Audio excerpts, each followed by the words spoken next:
זה הדרימי X50 אולטרה והוא קפיצת מדרגה בתחום השואבים הרובוטיים, תרתי משמע. סוף סוף שואב רובוטי שוטף ששום דבר בבית כבר לא מכשול עבורו. היי דרימי, clean here. והוא מטפס גבוה יותר מכל שואב אחר, הממד, הרהיטים, המסילות למרפסת, אין בעיה.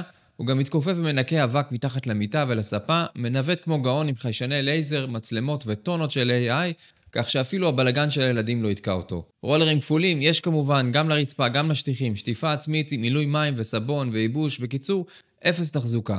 עוצמת השאיבה כפולה מהדגמים הקודמים, יש לו זרוע שמגיעה לכל פינה, מקרצפת דינמית שנצמדת לניקוי ממש עד הקצה, והוא גם מזהה כתמים וחוזר עד שהרצפה מבריקה. יש שטיחים, הוא מרים את המקרצפות או משאיר אותן בעמדה.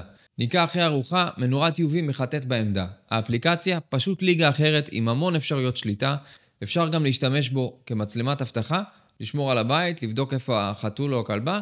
בקיצור, שואב חזק יותר, חכם יותר, לבית נקי יותר. תביאו אותו הביתה.